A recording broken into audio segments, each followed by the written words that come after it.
Disclaimer: Mutual fund investments are subject to market risk. Read all scheme related documents carefully.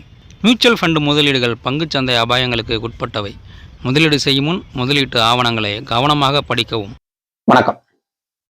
பொதுவாக அந்த mutual fund டிஸ்ட்ரிபியூட்டராக இருக்கிறது ரொம்ப ஒரு மகிழ்ச்சியான விஷயமா இருக்கும். ஏன்னு சொன்னால் நம்மள்கிட்ட முதலீடு பண்ணுறவங்க பணம் நல்லா வளரும், அதை நாமளும் பார்ப்போம். முதலீடு பண்ணவங்களுக்கும் நல்லா மகிழ்ச்சியாக இருக்கும். சரி, அண்ணனோ தம்பியோ நம்பி சொன்னார், போட்டோம், இப்போ நல்லா வளர்ந்துருக்கு அப்படின்னு அவங்களுக்கும் சந்தோஷமா இருக்கும். எனக்கு இதை தாண்டி ஒரு சந்தோஷம் கிடைக்கும் அந்த மியூச்சுவல் ஃபண்ட் டிஸ்ட்ரிபியூட்டரா இருக்கிறதுனால. என்ன அப்படின்னு சொன்னா, நிறைய பேரை காப்பாத்திருக்கேன். அப்படி என்னப்பா நீ காப்பாத்திருக்க, நீ என்ன பெரிய சூப்பர் ஹீரோவா அப்படின்னு கேட்பீங்க. அப்படிலாம் இல்லை. நிறைய பேர் ஃபோன் அடிப்பாங்க, சார் 1 லட்சம் கொடுத்தா மாசம் 5000 தரேன்னு சொல்றாங்க, 30,000 கொடுத்தா மாசம் 500 தரேன், 600 தரேன்னு சொல்றாங்க, பங்குச்சந்தையில போட்டு தரேன்னு சொல்றாங்க, கொடுக்கவா அப்படின்லாம் நிறைய பேர் கேட்பாங்க. அதெல்லாம் கொடுக்காதீங்க அப்படின்னு சொல்லுவேன். இந்த மாதிரி நிறைய திட்டங்கள், விதவிதமான திட்டங்கள்லாம் வரும். நிறைய போன்சி ஸ்கீம் வரும், மல்டி லெவல் மார்க்கெட்டிங் மாதிரி நிறைய திட்டங்கள் சொல்லுவாங்க. ஒரு சிலவெல்லாம் எனக்கே புரியாது. அது பார்த்தீங்கன்னா டெக்னாலஜியா இருக்கும். என்னமோ டாலர்ல அப்படி பண்ணலாம் இப்படி பண்ணலான்ட்டு யூடியூப்லயே நிறைய இருக்கு. யூடியூப் மூலமா மட்டும் செய்யக்கூடிய ஃப்ராடு தனங்கள்லாம் இருக்கு. மெனக்கட்டு என்ன கேட்பாங்க, மெனக்கட்டு அதுக்கு டைம் ஸ்பெண்ட் பண்ணி 1 மணி நேரமோ 2 மணி நேரமோ ஸ்பெண்ட் பண்ணி அதெல்லாம் செட் ஆகாது சார் அப்படின்னு சொல்லி புரிய வச்சு நிறைய பேரை காப்பாத்திருக்கேன். அவங்களுக்கு ஃபைனான்சியல் லாஸ் ஆகாம காப்பாத்திருக்கேன். இதுதான் ரொம்ப சந்தோஷத்தை கொடுக்கும். அதை விட அதே போல ரியல் எஸ்டேட்ல 1 லட்சம் 2 லட்சம் தான் அந்த இடத்தோட மதிப்பு இருக்கும். அதை 10 லட்சத்துக்கு வாங்குங்க, உங்களுக்கு நாங்க மாசம் 5000 தரோம், 10,000 தரோம், நீங்க என்ன சேர்த்துடுங்க அப்படின்லாம் சொல்லுவாங்க.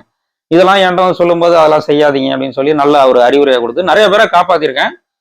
இருந்தாலும் ஒரு சிலர் மாட்டிக்குவாங்க. அந்த நேரத்துல கொஞ்சம் வருத்தமா இருக்கும்.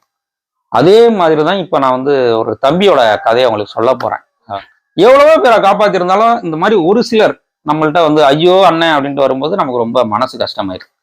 அதனாலதான் நீங்க இதெல்லாம் செய்யக்கூடாது அப்படிங்கிறதுக்காக தான் இந்த வீடியோ போடுறேன்.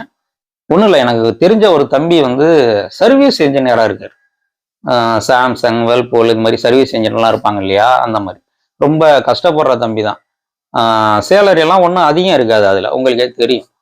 ரொம்ப வருஷமா எனக்கு தெரியும். என் ஃப்ரெண்டோட வேலை பார்த்த பையன். அந்த பையன் சின்ன பையன் தான், என்னோட ரொம்ப சின்ன பையன். அதனால 10 வயசாச்சும் என்னோட கம்மியா இருக்கும். அதான் தம்பின்னு சொல்றேன்.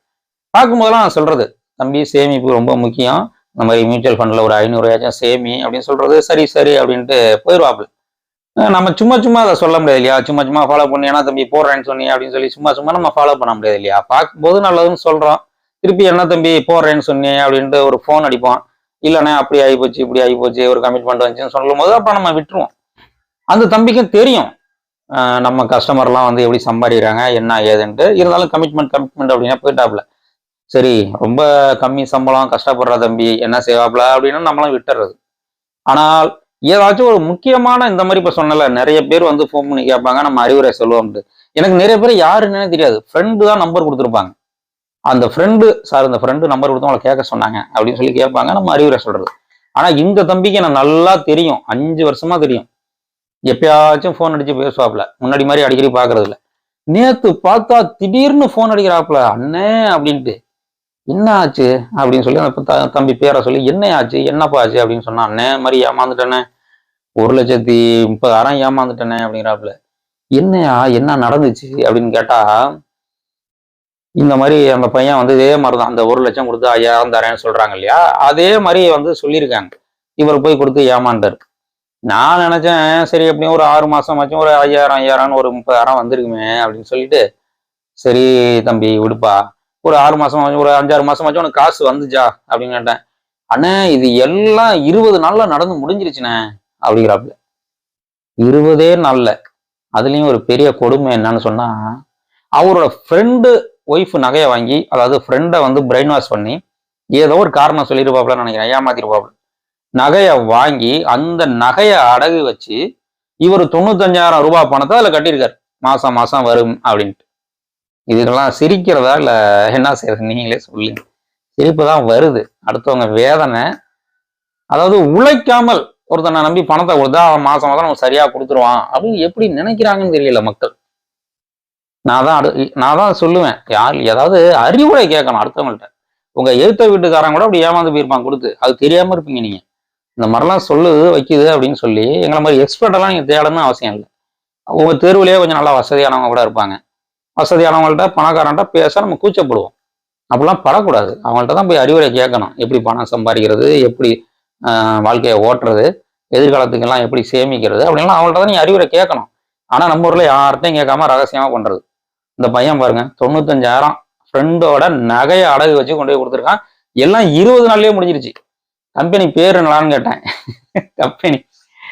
கம்பெனி பேரு ஃபாஸ்ட் மணியா. 15 நாள்ல ஃபாஸ்ட் மணி. ஆனா ஒரு 20 நாளே முடிஞ்சிருச்சுண்ணே. எப்படிப்பா உன்னை யாருப்பா அதில் சேர்த்து விட்டானா? எதுக்க விட்டு அக்கா தானே சொன்னாங்க, அவங்களுக்கு வந்துட்டு இருக்குன்னு சொன்னாங்க, நானும் இப்படி எல்லாம் கொண்டு போய் போட்டேனே. ஓ 15-20 நாள் ஓடி போயிட்டானே, அவங்க பணம் ஒரு 2 லட்சம் போயிருச்சுனே அப்படிங்கிறாப்புல. அதனால மக்களே என்ன சொல்றது, கூச்சப்படாதீங்க. உழைக்காமல் ஒருத்தன் வந்து உங்களுக்கு தர்றேன், நீ எனக்கு காசு கொடு உனக்கு தர்றேன் அப்படின்னு சொன்னா அதெல்லாம் நம்பாதீங்க.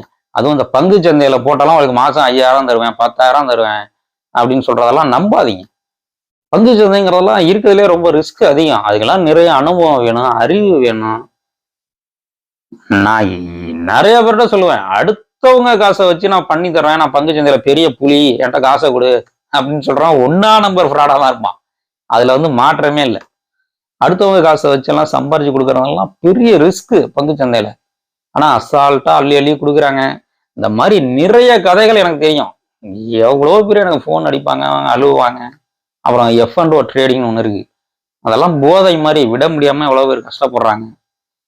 அதெல்லாம் என்ன சொல்றதுன்னு தெரியல. அதனால மக்களை ஏமாறாதீங்க. அதாவது காசை கொடுத்து இன்னொருத்தண்ட காசை கொடுத்து அவன் நமக்காக சம்பாரிச்சு தருவான் அப்படின்லாம் நினைக்காதீங்க. புரியுதா இல்லையா உங்களுக்கு? ஏமாறாதீங்க தயவு செஞ்சு. நன்றி.